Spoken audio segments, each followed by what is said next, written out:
तेरे हवाले मुरलिया वाले जीवन है तेरे हवाले मुरलिया वाले जीवन है तेरे हवाले मुरलिया वाले जीवन है तेरे हवाले मुरलिया वाले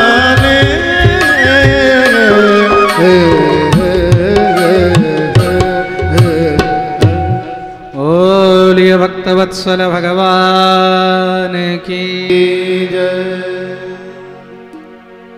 ভাগবতের 10টি লক্ষণ বর্ণন করলেন পরীক্ষিত। ভাগবতকে জানতে হলে আগে ভাগবতের লক্ষণ জানতে হবে। তো ভাগবতের লক্ষণ কি কি খুব মন দিয়ে শুনবে। অত্র সর্গো বিসর্গশ্চ স্থানভূষণমূর্তয়ঃ মনুবন্তরেশানুকথা নিরোধো মুক্তিরাশ্রয়ঃ। ভাগবতের 10টি লক্ষণ: স্বর্গ, বিসর্গ, স্থান, পোষণ, উতি, মন্বন্তর, ঈশানুকথা, নিরোধ, মুক্তি আর আশ্রয়। এই 10টি হলো ভাগবতের 10 লক্ষণ। প্রেম সে বলো। প্রথম হলো স্বর্গ। স্বর্গ শব্দের অর্থ কি? স্বর্গ মানে হলো সৃষ্টি। খুব মন দিয়ে শুনবে কিন্তু। স্বর্গ মানে সৃষ্টি। পরীক্ষিত প্রশ্ন করলেন, প্রভু এই সৃষ্টি কিভাবে হয়েছে? শ্রী শুকদেব প্রভু সৃষ্টি বর্ণন আরম্ভ করলেন। সেই সময় সমস্ত জগতে কিচ্ছু ছিল না, চারদিকে শুধু জলই জল ছিল। উদাপ্লুতম বিশ্বমিদম তদাসীৎ যন্নিদ্রয়ামেলিতদৃঙ্গমেলয়ৎ अहीन्द्रतल्पेऽधिशयान एकः कृतक्षणः स्वात्मरतो निरीह। চারদিকে জলই জল ছিল, যত দূর দেখা যায় শুধু জলই জল, আর কিছু। যেরকম মাছিনানে আজকে পাঠের মধ্যে যত দূর দেখা যাচ্ছে শুধু মানুষই মানুষ দেখা যাচ্ছে, শুধু ভক্তই ভক্ত দেখা যাচ্ছে। মানে আমি আর না বলে থাকতে পারছি না বারবার। এতদিন ধরে এত জায়গায় পাঠ করছি, আজ পর্যন্ত পাঠের দ্বিতীয় দিনে এত লোক আমিও কোথাও দেখিনি। প্রেম সে বলো। আজকে তো মাত্র দ্বিতীয় দিন, এত বিশাল গ্রাউন্ড, এই গ্রাউন্ডে যদি কোনো মাটি না দেখা যায় তাহলে ভগবানের এর থেকে বড় কৃপা আর কিছু নেই। একদম জনসমুদ্র দেখা যাচ্ছে। প্রেম সে বলো। এরকম চারদিকে জলই জল, আর সেই জলের মধ্যে অনন্তের উপরে ভগবান শয়ন করে রয়েছে।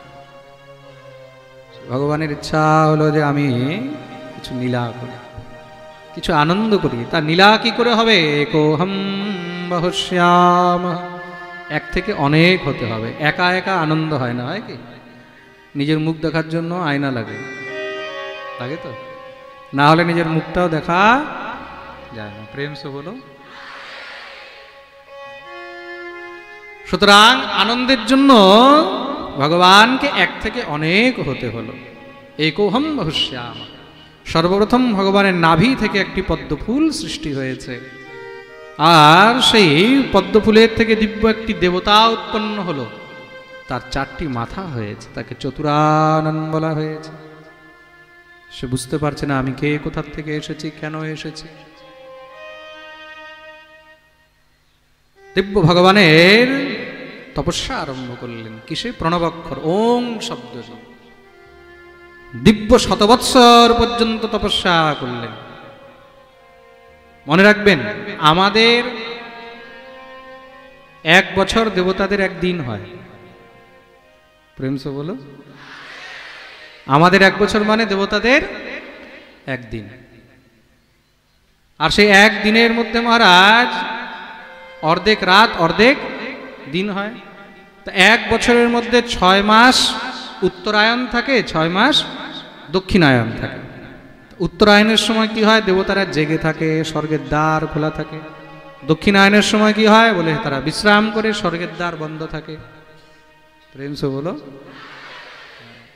মানুষ যখন ঘুমায় তো কি করে? দরজা বন্ধ করে দিয়ে ঘুমায়। তো তার জন্য দক্ষিণায়নে কেউ দেহত্যাগ করলে স্বর্গে তার এন্ট্রি হয় না। তাহলে বলে স্বর্গের বাইরে ওয়েটিং লিস্টে বসে থাকতে হয়।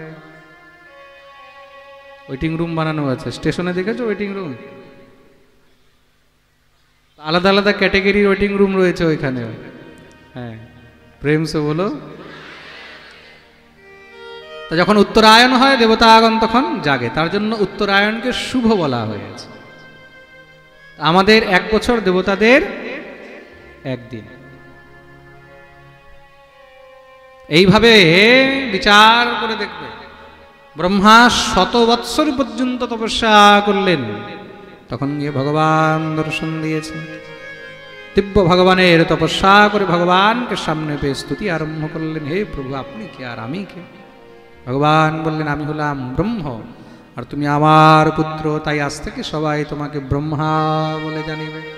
বলিয়ে ব্রহ্মাজি মহারাজ কি। প্রভু আমার জন্য কি আদেশ? ভগবান বললেন, যাও তুমি সৃষ্টি করো।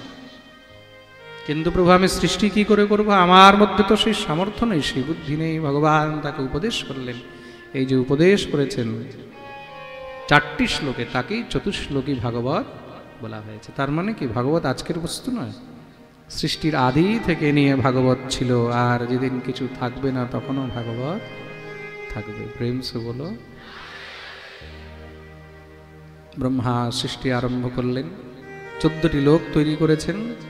7 লোক উপরে, 7 লোক নিচে, ভূলোক, ভুবলোক, স্বলোক, জনলোক, তপলোক, মহলোক, সত্যলোক। 7 লোক নিচে, অতল, বিতল, সুতল, তলাতল, মহাতল, রসাতল আর পাতাল। আওয়াজ বসে যাচ্ছে, কালকে এটা চেক করো, সমস্যাটা কিসের জন্য আছে। 14টি লোক তৈরি করলেন। এবার তার মধ্যে থাকার জন্য সর্বপ্রথম 4টি পুত্রকে জন্ম দিলেন। সংকল্প মাত্রে 4 জন পুত্র হয়েছে, সনক, সনন্দন, সনাতন আর সনত কুমার। তাদেরকে বললেন, যাও তোমরা সৃষ্টি করো হে পরমপিতা। সৃষ্টি কিভাবে করো? আমাদের মধ্যে তো সেই সামর্থ্যই নেই, সেই শক্তি নেই। শক্তি ছাড়া কি করে সৃষ্টি হবে? ব্রহ্মা বললেন, যাও তপস্যা করো। তপস্যা করলে শক্তি পাবে। তারা তপস্যা করলেন। তপস্যা করতে করতে মন একদম নির্মল হয়ে গেল। মায়ার প্রতি, বিষয়ের প্রতি আর আসক্তি থাকলো না। ব্রহ্মা বললেন, বর চাও? বললেন, হে পরমপিতা এমন বর দেন আমরা যেন ছোট ছোট 5-5 বছরের বাচ্চা হয়ে থাকি। ব্রহ্মা বললেন, তথাস্তু, যাও তাই হবে। এবার সৃষ্টি করো হে পরমপিতা। আপনি বললেন এখন বাচ্চা হয়ে থাকতে, আর বাচ্চা কি আর বাচ্চা জন্ম দিতে পারে? ব্রহ্মা কুপিত হয়ে গেলেন, রুষ্ট হয়ে গেলেন, রাগ উঠে গেল, ক্রোধ উৎপন্ন হলো। আমার সন্তান উল্টো আমাকেই পড়িয়ে দিল। যখনই ক্রোধ উৎপন্ন হয়েছে, ক্রোধের থেকে একটি সন্তান জন্ম নিয়েছে। জন্ম নিয়ে রুদন আরম্ভ করতে শুরু করেছে। রুদয়াতি ইতি রুদ্র, রুদন করার কারণে নাম হলো রুদ্র। রুদ্র দেখতে দেখতে বিশাল আকার ধারণ করলেন। ব্রহ্মার কাছে প্রার্থনা করলেন, হে পরমপিতা আমার জন্য কি আদেশ? যাও সৃষ্টি করো। রুদ্রকে 11 রুদ্রাণী দিলেন। সেই রুদ্রাণীদেরকে নিয়ে রুদ্র 11টি রূপ ধারণ করে সৃষ্টি আরম্ভ করলেন। সেই রুদ্রাণীদের দ্বারা ভূত, প্রেত, পিশাচ, যোগিনী, ডাকিনী তাদের সৃষ্টি আরম্ভ হয়েছে। দেখে তো ব্রহ্মা ভয় পেয়ে গেলেন, এসব কি সৃষ্টি শুরু করেছো? পরমপিতা আপনি বললেন সৃষ্টি করতে, তা আমি করছি। এসব ভূত, প্রেত, পিশাচ বন্ধ করো, এসব বন্ধ করালেন। যাও তুমি এগুলো নিয়ে আলাদা থাকো। তার জন্যই তাদেরকে রুদ্রগণ বলা হয়। কি বলা হয়? রুদ্রগণ। প্রেম সে বলো। হ্যাঁ, তাও সৃষ্টি আগে বাড়ছে না। সংকল্প মাত্রে 10টি পুত্রকে জন্ম দিলেন। মরীচি, অত্রি, অঙ্গিরা, পুলস্ত, পুলহ, ক্রতু, বশিষ্ঠ, অথর্বণ, দক্ষ আর 10ম হলেন নারদ। তাদেরকে বললেন তোমরা সৃষ্টি করো। নারদ বললেন, হে পরমপিতা আমি মায়া থেকে মুক্ত থাকতে চাই, আমি হরিভজন করতে চাই। কেন যে আনন্দ হরিভজনে আছে সে আনন্দ অন্য কোথাও।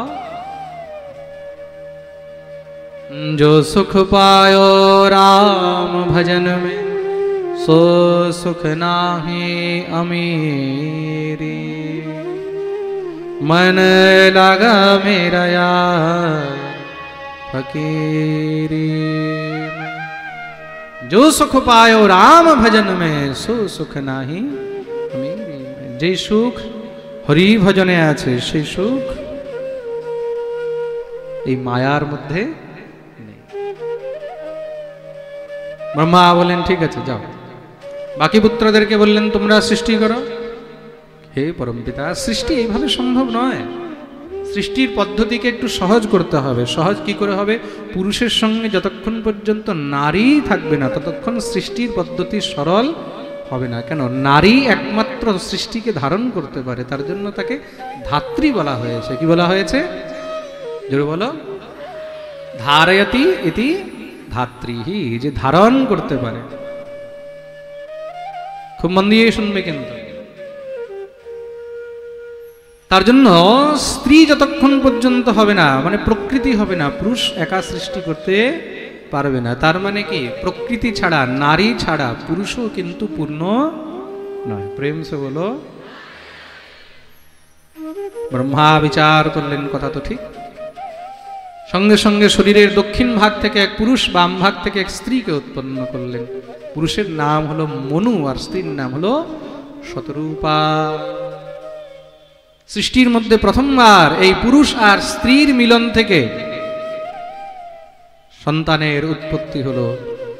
আর মনুর সন্তান মৈথুন ধর্মের দ্বারা সন্তান হলো বলে তাদেরকে মনুষ্য বলা হলো। স্বয়ম্ভুব মনু অরুষতরূপা, স্বয়ম্ভুব মনু অরুষতরূপা, স্বয়ম্ভুব মনু অরুষতরূপা, स्वयंभुव मनु अरुषतरूपा, जिनते भई नर श्रेष्ठी अनुपा, जिनते भई नर श्रेष्ठी अनुपा। श्री राम जय राम, जय जय राम, श्री राम जय राम, जय जय राम, श्री राम जय राम, जय जय राम, श्री राम जय राम, जय जय राम, जय जय राम, जय जय राम। बोलिए भक्तवत्सल भगवान की। তাদের 5টি সন্তান হলো, 3টি কন্যা আর 2টি পুত্র। 3টি কন্যা আকুতি, দেবহূতি, প্রসূতি। 2টি পুত্র হলেন প্রিয়ব্রত আর উত্তানপাদ। 3টি কন্যার বংশ বর্ণন করলেন। দেবহূতির বিবাহ ব্রহ্মার পুত্র কর্দমের সঙ্গে হয়েছে। ব্রহ্মার ছায়া থেকে একটি পুত্র হয়েছিল, নাম হলো কর্দম। সেই কর্দম দ্বারা দেবহূতির গর্ভের থেকে 9টি কন্যা হয়েছে, একটি পুত্র হলো। সেই পুত্রের নাম হলো কপিল। এই কপিল স্বয়ং ভগবানের অবতার। বলিয়ে কপিল ভগবান কি। সেই কপিল ভগবান নিজের মা দেবহূতিকে সাংখ্য দর্শনের উপদেশ করেছেন। কোন দর্শন? সাংখ্য দর্শন। আমাদের 6টি দর্শন রয়েছে না, ন্যায়, বৈশেষিক, মীমাংসা, সাংখ্য, উত্তর মীমাংসা ইত্যাদি। এইগুলো হলো আমাদের দর্শন। 4 বেদ, ষড়দর্শন। প্রেম সে বলো। তার মধ্যে সাংখ্য দর্শনের প্রণেতা হলেন শ্রী কপিল দেব, আর যোগ দর্শনের পতঞ্জলি। এই প্রকার সেই যে কপিলের 9টি বোন ছিল, তাদের বিবাহ ব্রহ্মার 9 পুত্রের সঙ্গে হয়েছে। ওই যে মরীচি, অত্রি, অঙ্গিরা, পুলস্ত্য, পুলহ ইত্যাদি। তাদের থেকে যে সন্তান হলো, আস্তে আস্তে তাদের থেকেই সম্পূর্ণ সংসার ভরে গেল। এখন মনুষ্যদের থাকার জন্য আর জায়গা হচ্ছে না। ব্রহ্মাকে মনু মহারাজ বললেন মনুষ্যদের জন্য আলাদা জায়গা দেন। ব্রহ্মা বললেন যাও গিয়ে পৃথিবীতে থাকো। পৃথিবী খুঁজতে বেরিয়েছে, পৃথিবী নেই। পৃথিবী কোথায়? মরীচির পুত্র কশ্যপ, কশ্যপের পুত্র হলো হিরণ্যাক্ষ। এই হিরণ্যাক্ষ পৃথিবীকে অপহরণ করে রসাতলে লুকিয়ে রেখেছে। সবাই চিন্তায় পড়ে গেলেন, এখন হিরণ্যাক্ষের সঙ্গে কে ঝগড়া করতে যাবে? মহাদুষ্ট এই সংসারে দুই রকম ব্যক্তি থেকে মানুষ দূরে থাকে, কে? এক পাগল আর এক দুষ্ট। তাই তো? প্রেম সে বলো। এক পাগল আর এক দুষ্ট, এই দুইজনের থেকে মানুষ সাবধান থাকে। তার জন্য বলে না, দুষ্ট গরু থেকে শূন্য গোয়াল ঘর বেশি ভালো। আর পাগল বলে, পাগলা তো মহারাজকে যেই কিছু করতে পারে, তার জন্য পাগল থেকেও দূরে থাকো। তুমি পাগলের কাছে যাবে, দেখা গেল ঢিল মেরে দিলে তোমাকে, তাই তো? সে তো পাগল। তুমি কাউকে বলতেও পারবে না যে পাগলা আমাকে কামড়িয়েছে, তাই তো? মানুষ বলবে আরে সে পাগল, তুমি তার কাছে গেছোই কেন? পাগলের তো কাজই হলো কামড়ানো। তা ভাই, পাগল আর দুষ্ট এই দুইজনকে সবসময় দূরে রাখতে হয়। প্রেম সে বলো। এখন কেউ আর মহারাজ কাছে যেতে চায় না, ব্রহ্মা ভগবানকে ডাকছেন। কেন? বলে এইগুলোকে শুধু ভগবানই দেখতে পারে। প্রেম সে বলো। সঙ্গে সঙ্গে ব্রহ্মা জোরে যখনই মহারাজ চিন্তন করতে করতে একটা হাঁচি দিয়েছে, হাঁচি দিতেই ভগবান তার নাক থেকে প্রকট হয়ে গেলেন। দেখতে দেখতে মহারাজ বিশাল বাড়তে লেগেছেন। নাম হলো বরাহ। বলিয়ে বরাহ ভগবান কি। ভগবান বরাহ রূপে অবতীর্ণ হয়েছেন। দেখতে শুকরের মতন, তার জন্য তাকে শুকরও বলা হয়। তস্मै নমঃ কারণ শুকরাত্মনঃ। বরাহ ভগবান গিয়ে রসাতল থেকে পৃথিবীকে নিজের দাঁতের উপরে রেখে নিয়ে আসলেন। হিরণ্যাক্ষের সঙ্গে যুদ্ধ হলো, আর সেই যুদ্ধে তিনি হিরণ্যাক্ষের গোবিন্দায় নমো নমঃ উদ্ধার করে দিলেন। আর ভগবান ভগবতী পৃথিবীর মধ্যে যেই জায়গায় বিহার করলেন বরাহ রূপে, সেই জায়গাকে বরাহনগর বলা হয়। কি বলা হয়? বরাহনগর। এই বরাহনগর কোথায় আছে জানেন? আপনাদের পশ্চিম বাংলায় গঙ্গার তটে। এটাকে কি বলা হয়? বরাহনগর। বর্তমানে ওটাকে অনেকে বরানগর বলে। এবার বুঝতে পেরেছ কি বলে? বরানগর বলে হাওড়ার। কিন্তু এটার বাস্তবিক নাম কি? হ্যাঁ, বরাহনগর। যেরকম কলকাতাকে দেখবে অনেকে কলকাতা বলে, বলে না? আমাদের ব্রজে বৃন্দাবনে আগে একটা কথা ছিল, বলে তন পে নেই লত্তা আর চল দিয়ে কলকাতা। মানে শরীরে নেই কাপড় আর চলে দিল কলকাতা। প্রেম সে বলো রাধে রাধে। আগে বৃন্দাবন থেকে কলকাতা একটা গাড়ি চলতো, তুফান এক্সপ্রেস। যারা আজ থেকে 20 বছর 25 বছর আগে বৃন্দাবন গেছে তারা জানবে, তখন আর অন্য কোনো গাড়ি ছিল না। তুফানে কে কে গেছে বৃন্দাবন? হাত উপরে করতো, এমন কেউ আছে? তুফান এক্সপ্রেস, তাই তো? নাম হচ্ছে তুফান, কিন্তু একদম মহারাজ গরুর গাড়ির মতন যেত। প্রেম সে বলো। এখন তো বন্ধ হয়ে গেছে, এখন তো অন্য অনেক গাড়ি শুরু হয়ে গেছে। তো ভগবান বরাহ রূপে পৃথিবী রক্ষা করে মনুষ্যদের জন্য পৃথিবী অর্পণ করলেন। তখন থেকে মনুষ্যগণ এই পৃথিবীতে বাস আরম্ভ করলেন। মনু মহারাজের দ্বিতীয় কন্যা আকুতির বিবাহ হয়েছে রুচি প্রজাপতির সঙ্গে। তার গর্ভের থেকে স্বয়ং ভগবান যজ্ঞ রূপে অবতীর্ণ হলেন। ভগবতী লক্ষ্মী দক্ষিণা রূপে অবতীর্ণ হয়েছেন। বলিয়ে যজ্ঞ ভগবান কে, দক্ষিণা মাইয়া কে। তার জন্য যজ্ঞের শেষে যদি দক্ষিণা না দেওয়া হয়, তাহলে সেই যজ্ঞ কখনো পূর্ণ হয় না। আর সব থেকে ছোট 3 নম্বরের কন্যা নাম হলো প্রসূতি। তার বিবাহ দিয়েছেন দক্ষ প্রজাপতির সঙ্গে। তার গর্ভের থেকে 16টি কন্যা হলো, 13টি কন্যার বিবাহ দিয়েছেন ধর্মের সঙ্গে। 14 নম্বরের কন্যা নাম হলো সধা। তার বিবাহ দিয়েছেন পিতৃগণের সঙ্গে। তার জন্য পিতৃগণকে যখন তর্পণ করা হয়, তখন সধার নাম উচ্চারণ করতে হয়, তস্मै স্বধা নমঃ, তস্मै স্বধা নমঃ। আর 15 নম্বরের কন্যা নাম হলো স্বাহা। স্বাহার বিবাহ দিলেন অগ্নির সঙ্গে। তার জন্য অগ্নিতে যখন আমরা আহুতি দিই, তখন কি বলা হয়? স্বাহা স্বাহা। স্বাহা না বললে অগ্নি সেই আহুতি কখনো স্বীকার করেন না। প্রেম সে বলো। সব থেকে ছোট কন্যা নাম হলো সতী। সতীর বিবাহ দিয়েছেন দেবাধিদেব মহাদেবের সঙ্গে। কিন্তু মহাদেবকে শ্বশুর মশাই এক চোখেও দেখতে পারে না, পছন্দ করে না। প্রেম সে বলো। মনে রাখবে, এই সংসারে যেই শ্বশুর জামাতার নিন্দা করে, যেই স্ত্রী স্বামীর নিন্দা করে, তাদের অতি শীঘ্রই বিনাশ হয়। খুব মন দিয়ে শুনবে, কিন্তু ভগবানও তাদের রক্ষা করেন না। প্রেম সে বলো। কেন? জামাতাকে বিষ্ণুরূপ বলা হয়েছে। কি বলা হয়েছে? বিষ্ণুরূপ বলা হয়েছে। তার জন্য শ্বশুরকে কখনো জামাতার নিন্দা করতে নেই, স্ত্রীকে কখনো স্বামীর নিন্দা করতে নেই। যেই স্ত্রী স্বামীর নিন্দা করে, শাস্ত্রে তাকে কুলোটা বলা হয়। কি বলা হয়? কুলোটা। যে নিজের কুলকে নিন্দিত করে, খুব মন দিয়ে শুনবে, যে নিজের কুলের নিন্দা করে, আর কুল মানে কি? পতি। কুল মানে কে? পতি। যে স্ত্রী সবার কাছে স্বামীর নিন্দা করে বেড়ায়, যে স্ত্রী মানুষের কাছে স্বামীর নিন্দা করে, তাকে কুলোটা বলা হয়। খুব মন দিয়ে শুনবে কিন্তু। আর রৌরব নরকের মধ্যে সে যাকে যাকে নিন্দা করেছে, তারা সব কীট হয়ে তখন তার শরীরকে ভক্ষণ করে। প্রেম সে বলো। রাধে রাধে।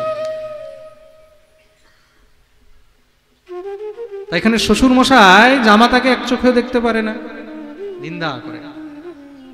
একবার বিশাল বড় সভার আয়োজন হয়েছে। সেই সভার মধ্যে সেখানে সমস্ত সব দেবতাগণ এসেছে। তাদের মধ্যে সভার অধ্যক্ষ বানিয়েছে কাকে? দক্ষ প্রজাপতিকে। মহাদেবও এসেছেন।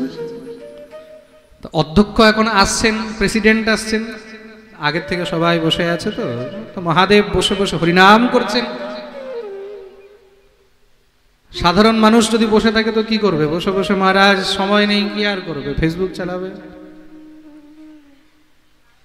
হোয়াটসঅ্যাপ চালাবে। আর কোন ভক্ত হলে কি করবে? বসে বসে জপ করবে, হরিনাম করবে। প্রেম সে বলো। মহাদেব তো আর ফেসবুক হোয়াটসঅ্যাপ চালাবেন না। মহাদেব গোবিন্দের ধ্যানে বসে গেছেন। ধ্যানে বসে তো একদম ধ্যানে মগ্ন হয়ে গেছে। কোন সময় যে শ্বশুর মশাই এসেছে খেয়ালই হয়নি। সবাই তো প্রণাম করেছে, উঠে দাঁড়িয়েছে, কিন্তু মহাদেব জায়গাতেই বসে রয়ে গেলেন। দেখেই তো দক্ষ কুপিত হয়ে গেছে। এমনিতেই মহারাজ দেখতে নারী, চলন বাঁকা। প্রেম সে বলো। রাধে রাধে। যাকে মানুষ পছন্দ করে না তার সবকিছুই খারাপ লাগে, তাই তো? আচ্ছা দেখবে, তুমি যাকে ভালোবাসো তার দেখবে সবকিছু ভালো লাগবে, তাই তো? সে গালি দিলেও ভালো লাগবে, সে তোমাকে মারলেও ভালো লাগবে, সে তোমার গায়ে থুতু দিয়ে দিলেও ভালো লাগবে, তাই তো? প্রেম সে বলো। বিশ্বাস করবেন না, আমি নিজের চোখে এরকম দেখেছি। এমন নিষ্ঠাবান শিষ্য, গুরুদেব পান খাচ্ছেন, আমি বসে আছি সেখানে। খুব ভালো একজন সাধু, ওনাকে একটু পান খাওয়ার খুব শখ আছে। পান খাওয়া কোনো খারাপ জিনিস নয়, তাম্বুল ভগবানকে অর্পণ করা হয়। খুব মন দিয়ে শুনবেন। আমি দেখলাম উনি খুব ভজনশীল, খুব সময় খুব ভজন করেন, হরিনাম ভগবত নাম নিয়ে থাকেন, কিন্তু পান না খেলে থাকতে পারেন না। পান খাচ্ছেন শিষ্য, গুরুদেবের কাছে গিয়ে বলছে, বাবা একটুখানি পান আমাকে দেন, একটু পান আমাকে দেন। গুরুদেব সঙ্গে সঙ্গে পান যে চাবাচ্ছিলেন একটুখানি হাতের মধ্যে দিয়ে দিলেন। তার ভাব, তার শ্রদ্ধা, সে নিয়ে সঙ্গে সঙ্গে সেই চর্বিত পান চাবাচ্ছিলেন, সেই পান নিয়ে খেলেন।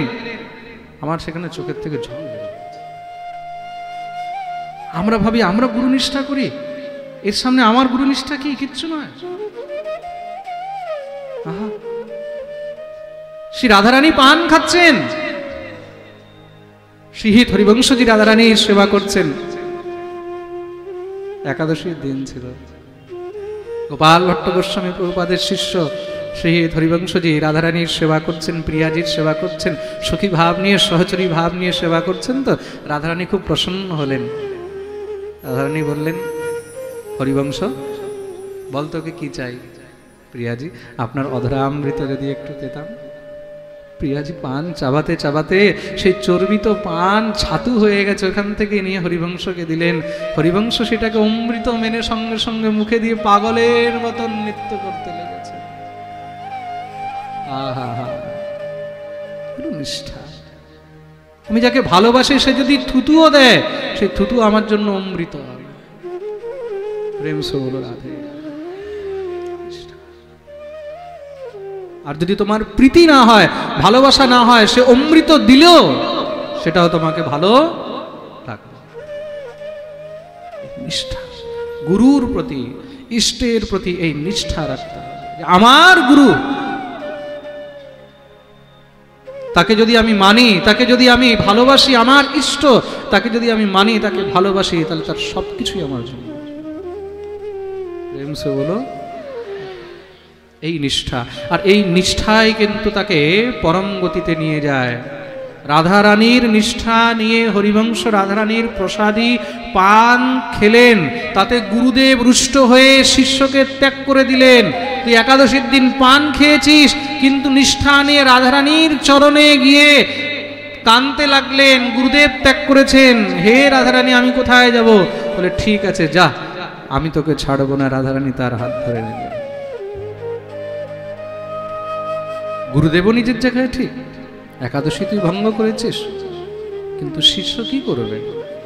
শিষ্য নিজে তো ভঙ্গ করেনি, আমার তো কোনো দোষ নেই, আমাকে তো ঠাকুরানী দিয়েছেন, সহচরী ভাব নিয়ে ঠাকুরানী দিয়েছেন, দোষ আমার নেই। এই নিয়ে গোপাল ভট্ট গোস্বামী আর রাধারানীর মধ্যে তর্ক হয়ে গেছে। প্রেম সে বলো রাধে রাধে। নিষ্ঠা, যদি গুরুর প্রতি নিষ্ঠা রয়েছে তাহলে মনে রাখবে গুরু তোমাকে নরক থেকেও বের করে নিয়ে যেতে পারে। গুরু এত সমর্থবান। ইষ্টের প্রতি যদি নিষ্ঠা রয়েছে তাহলে ইষ্ট তোমাকে এই সংসারের সব বন্ধন থেকে মুক্ত করতে পারে। ভালোবাসলে সম্পূর্ণ প্রাণ দিয়ে ভালোবাসতে। প্রেম সে বলো,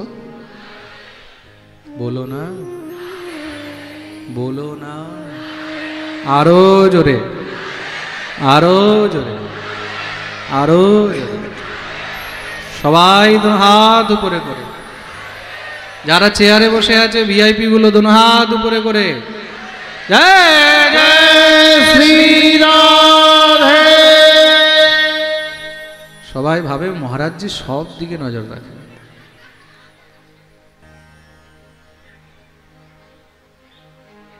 এটাই হলো নিষ্ঠা। তো যাকে তুমি ভালোবাসো না, যার প্রতি তোমার মনের মধ্যে হিংসা রয়েছে, যার প্রতি নিন্দা রয়েছে, তার দেখবে কিছু ভালো লাগবে না। সে ভালো বললেও সেটা খারাপ মনে হবে। দক্ষ প্রজাপতি তো সঙ্গে সঙ্গে গালাগালি আরম্ভ করে দিয়েছে, যা পাচ্ছে তা মহাদেবকে বলা আরম্ভ করে দিয়েছে।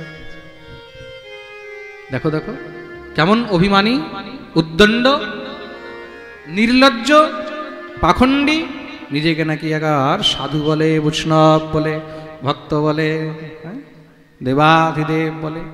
গুরুজন মহৎজনের সম্মান পর্যন্ত করতে জানে না। সে সম্বন্ধে নাকি আমার জামাতা। আরে শ্বশুর মশাই বলে প্রণাম করলো না একবার, সবার অধ্যক্ষ বলে তো প্রণাম করত।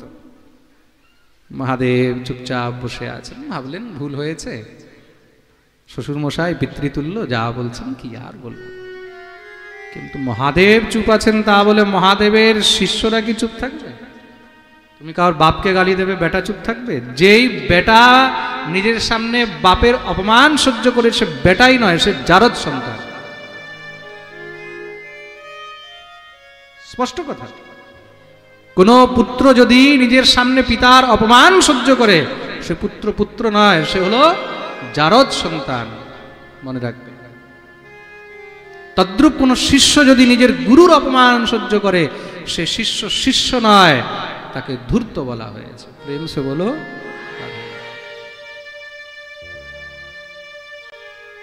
শাস্ত্রে এতটুক পর্যন্ত বর্ণন রয়েছে, নিজের ইষ্ট, নিজের গুরুর যদি কেউ নিন্দা করে, যদি সামর্থ্য থাকে, তার জিহ্বা টেনে ছিঁড়ে ফেলা উচিত।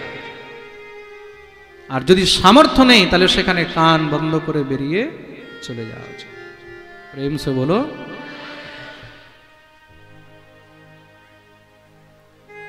এই হলো নিষ্ঠা। যত রুদ্রগণ ছিল আর থাকতে পারলেন না, সঙ্গে সঙ্গে কুপিত হয়ে গেলেন। তারাও সবাই মিলে দক্ষকে অভিশাপ দিতে লেগেছেন। আরে ধূর্ত, তুই আমাদের মহাদেবকে গালি দিচ্ছিস, যা আমরা অভিশাপ দিচ্ছি, তোর এই মুন্ড নাশ হয়ে যাবে, তোর এই মুন্ড ছাগ মুন্ড হয়ে যাবে, ছাগলের মুন্ড হয়ে যাবে। বলতেই সঙ্গে সঙ্গে সেখানে মহারাজ এমন অবস্থা হয়ে গেল, একজন আরেকজনকে অভিশাপ দিয়ে আরম্ভ করে দিলেন। ব্রাহ্মণগণ অভিশাপ দিচ্ছে, তোমাদেরকে আর আমরা যজ্ঞের মধ্যে ডাকবো না, যজ্ঞে ভাগ দেব না, রুদ্রকে ভাগ দেব না, রুদ্রগণদেরকে ভাগ দেব না। সঙ্গে সঙ্গে রুদ্রগণরা ব্রাহ্মণদেরকে অভিশাপ দিয়ে দিল, যাও আমরা অভিশাপ দিচ্ছি, ব্রাহ্মণরা সব কলিযুগে ভ্রষ্ট হয়ে যাবে, অখাদ্য কুখাদ্য ভক্ষণ করবে, বেদহীন হয়ে যাবে। যখন চারদিকে অভিশাপ দেয়া দিয়ে শুরু হয়েছে, মহাদেব দেখলেন আর থাকা উচিত নয়, বেরিয়ে গেলেন। কেন সাধুর স্বভাব এইটা নয় যেখানে ঝগড়া থাকবে সেখানে বসে থাকবে, যাহা দেখো খটপট वहां से भागो झटपट, প্রেম সে বলো। একবার এই দক্ষ বিশাল বড় যজ্ঞের আয়োজন করেছিল, সেই যজ্ঞের মধ্যে সবাইকে ডেকেছে, মহাদেবকে ডাকেন। ভগবতী সতী জানতে পারলেন, সতী মহাদেবকে বললেন, আমি একটু যাব বাবার বাড়ি। মহাদেব বললেন, দেখো আমাকে ডাকেনি, তোমাকেও যাওয়া উচিত নয়। সতী বললেন, আমার বাপের বাড়ি আমি যেতে পারবো না, আমি যাচ্ছি। রাগ করে চলে গেল। গিয়ে সেখানে মহারাজ যখন মহাদেবের জন্য কোনো আসন দেখেননি, মহাদেবের অপমান দেখে সতী আর সহ্য করতে পারলেন না, সঙ্গে সঙ্গে সেখানে নিজের দেহ ত্যাগ করে দিলেন। রুদ্রগণ এসে মহাদেবকে খবর দিতেই মহাদেব কুপিত হয়ে জটা ছিঁড়ে ছুঁড়ে মারলেন ভূমিতে। বিশাল বড় বীরভদ্র উৎপন্ন হয়ে চট্টহাস করতে লাগলো। মহাদেব বললেন, যাও গিয়ে দক্ষের যজ্ঞ বিধ্বংস করে দাও। বীরভদ্র নিজের সঙ্গে হাজার হাজার রুদ্রগণ নিয়ে গিয়ে সমস্ত যজ্ঞ বিধ্বংস করে দক্ষের মাথা ছিঁড়ে যজ্ঞকুণ্ডে সাহা। মহাদেব সতীর মৃতদেহ নিয়ে তাণ্ডব নৃত্য আরম্ভ করলেন। পৃথিবী টলমল শুরু হয়ে গেছে। দেবতাগণ ভগবান শ্রীহরির কাছে গিয়ে প্রার্থনা করলেন, ভগবান সুদর্শন চক্রকে পাঠিয়েছেন। চক্র এসে সতী টুকরো টুকরো করতে লাগলেন। 108টি টুকরো ভূমিতে পড়ল, সেগুলোকে শক্তিপীঠ বলা হয়েছে, যার মধ্যে 51টি ভারতের মধ্যে পড়েছে। মহাদেবের ক্রোধ শান্ত হলো, সমস্ত দেবতাগণ এসে স্তুতি করলেন। মহাদেব বললেন, কি চাও? বলে, প্রভু, যে যজ্ঞ অপূর্ণ হয়েছে সেই যজ্ঞকে আপনি পূর্ণ করুন। মহাদেব বললেন, যজমানকে নিয়ে আসো। বলে, যজমান তো মারা গেছে। মহাদেব বললেন, আমি জীবিত করে দেব। তার মৃত শরীর এনেছে, মাথা নেই। মহাদেব বললেন, মাথা কোথায়? বীরভদ্র বললেন, মাথা আমি যজ্ঞকুণ্ডে ভস্ম করে দিয়েছি। মহাদেব বললেন, এখন তার কোনো উপায় নেই। একটি কাজ করো, এখান থেকে উত্তর দিশায় গিয়ে যেই কোনো জীব পাবে তার মাথা নিয়ে আসো। রুদ্রগণ গিয়ে সেখানে ছাগলকে দেখলেন, ছাগলের মাথা নিয়ে এসেছেন, মনে মনে হাসছেন। খুব অভিমানী ছিল তো, খুব ম্যা ম্যা ম্যা ম্যা করতো, আমি আমি যে বেশি ম্যা ম্যা করে তাকে ছাগল হতে प्रेम से बोलो, जो ज्यादा मैं मैं करता है उसको बकरा बनना पड़ता है, और बकरे की कटाई होती है, बकरे की बलि होती है। प्रेम से बोलो, ছাগল কে কি হয়? বলি দেওয়া হয়। তো মহারাজ মাথা নিয়ে যখনই লাগিয়েছে, ছাগল তো স্তুতি করতে চায়, বলতে গিয়ে মুখ থেকে ব্যাম ব্যাম ব্যাম ব্যাম ব্যাম ব্যাম ব্যাম ব্যাম বেরিয়েছে। ব্যাম ব্যাম ব্যাম যখন বেরিয়েছে, মহাদেব হাসতে লেগেছেন। মহাদেবের মুখ থেকে হাসি ফুটলো। তার জন্য মহাদেবের সামনে বম বম বললে মহাদেব খুব প্রসন্ন হয়। কেন? তখন শ্বশুর মশাইয়ের কথা মনে পড়ে। প্রেম সে বলো, নমঃ পার্বতী পতয়ে হর হর মহাদেব। দিব্য মহাদেবের স্তুতি করলেন। মহাদেব যজ্ঞ পূর্ণ করিয়েছেন। যজ্ঞ ভগবান প্রকট হলেন। দক্ষের যজ্ঞ পূর্ণ করা হলো। এইদিকে সেই দক্ষ পরবর্তীকালে প্রাচেতসের ঘরে, প্রচেতাদের ঘরে জন্মগ্রহণ করেছেন। আর মা ভগবতী সতী পর্বতরাজ হিমালয়ের ঘরে পার্বতী হয়ে জন্মগ্রহণ করলেন। আর পার্বতী রূপে পুনরায় আবার মহাদেবের সঙ্গে তার বিবাহ হলো। বলিয়ে শিবশঙ্কর ভগবান কি জয়। আসুন আমরা সবাই মিলে মহাদেবের বিবাহের দিব্য দর্শন করব। মহাদেবের আমাদের মধ্যে এখানে বিবাহ লীলা আপনারা দর্শন করবেন। শিব পার্বতী খুব সুন্দর আমাদের মধ্যে এসেছেন। बोलिए शिव शंकर भगवान की जय। पार्वती मैया की जय। সামনে নিয়ে আসা হোক। চারদিকে দিব্য সবাই মিলে মহারাজ জয়কার করছেন, মহাদেবের বিবাহের বর্ণন করছেন। আসুন আমরা সবাই মিলে মহাদেবের বিবাহের আনন্দ করব। আর খুব মন দিয়ে শুনবেন, আজকে মহাদেবের বিবাহের সঙ্গেই কিন্তু দ্বিতীয় দিবসের কথাও এখানে বিশ্রাম হবে। আর কালকের পাঠে আমরা ধ্রুব চরিত্র, জড়ভরত চরিত্র, অজামিল উপাখ্যান, নৃসিংহ অবতার ইত্যাদির কথা বর্ণন শ্রবণ করব। আর আজকের যিনি প্রসাদ দিয়েছেন বা আজকের যজমান শ্রী চিত্তরঞ্জন পাত্র ও রেখা পাত্র, তাদের পরিবারের মঙ্গলের জন্য ব্যাসপীঠ থেকে অনেক অনেক মঙ্গল আশীর্বাদ। মাছিনান থেকে এদের জন্য জোরদার তালি। চিত্তরঞ্জন পাত্র আর রেখা পাত্র কালকে যারা প্রসাদ দেবেন, তারা কালকের প্রসাদের জন্য কমিটির কাছে গিয়ে নিজের নাম লিখিয়ে দেবেন। আসুন আমরা সবাই মিলে মহাদেবের বিবাহের আনন্দ করব। কাজ সমারে তুমনে সদা ভক্তों के, দিব্য মহারাজ মঙ্গলাষ্টক পাঠ হলো, বরমালা করা হয়েছে। মঙ্গলম ভগবান বিষ্ণু মঙ্গলম গরুড়ধ্বজ মঙ্গলম পুণ্ডরীকাক্ষ মঙ্গলায়তনো হরে। দুজনার হাতে মালা দেওয়া হয়েছে। মা ভগবতী পার্বতী ভোলার গলায় মালা দিয়েছে। এবার ভোলা ভোলির গলায় মালা দিল। বলিয়ে গৌরী শঙ্কর ভগবান की जय। আসুন আমাদের মুখ্য যজমান উপরে এসে পুজো করবে আর সবাই মিলে মহাদেবের বিবাহের আনন্দ। বলিয়ে শিব শঙ্কর ভগবান কি। काज सवारे तुमने सदा भक्तों के, रखवाले मतवाले हो मेरे भोले शंकर, गले में नाग भयंकर हो मेरे भोले शंकर, गले में नाग भयंकर। ओ आज समारे तुमने सदा भक्तों के, रखवाले मतवाले हो मेरे भोले शंकर, गले में नाग भयंकर हो मेरे भोले शंकर, गले में नाग भयंकर। बोलिए शिव शंकर भगवान की। हरि बोल।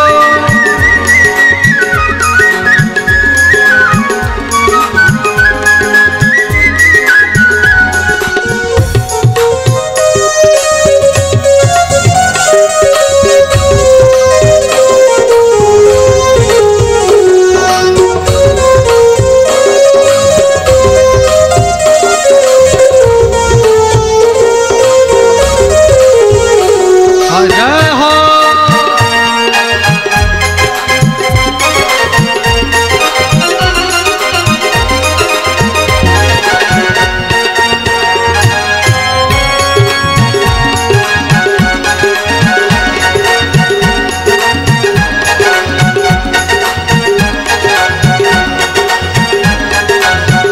महिमा तुम्हारी भोले सबसे निराली, महिमा तुम्हारी भोले सबसे निराली, महिमा तुम्हारी भोले सबसे निराली, महिमा तुम्हारी भोले सबसे निराली।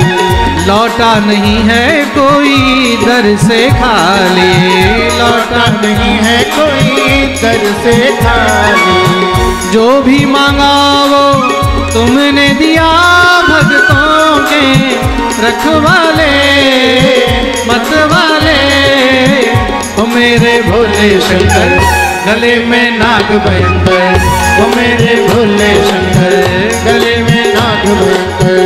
ओ काज सवारे तुमने सदा भक्तों के, रखवाले मतवाले ओ मेरे भोले शंकर, गले में नाग भयंकर मेरे भोले शंकर, गले में नाग भयंकर।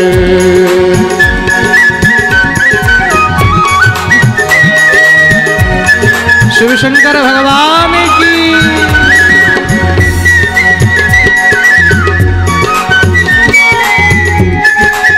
जय हो।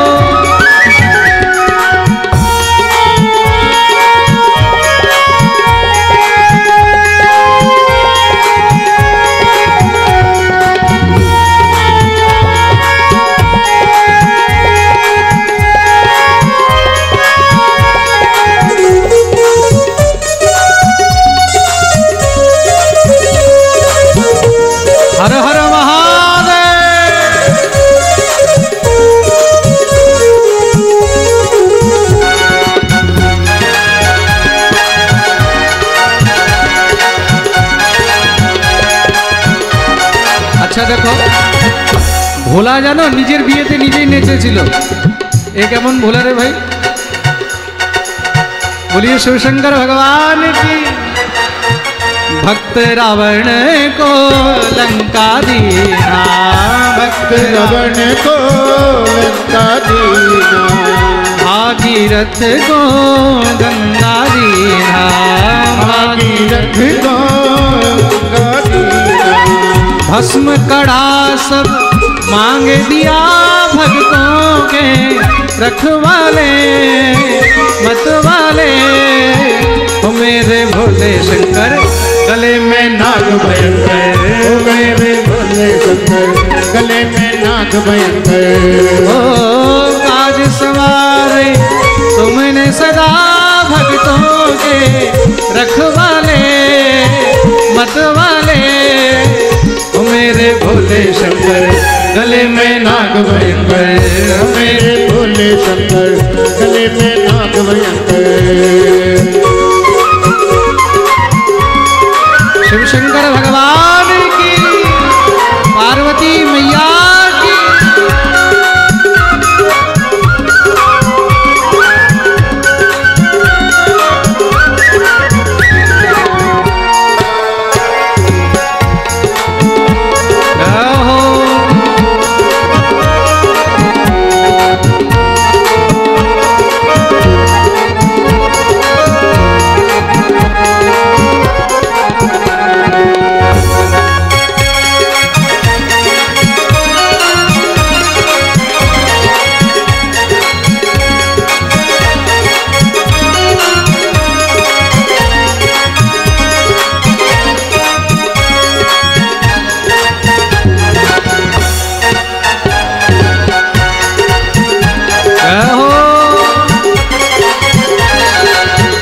झोली पसारे भोले दर पे खड़ा हूँ, झोली पसारे भोले जन्म में बना, झोली पसारे भोले दर पे खड़ा हूँ, झोली पसारे भोले दर पे खड़ा।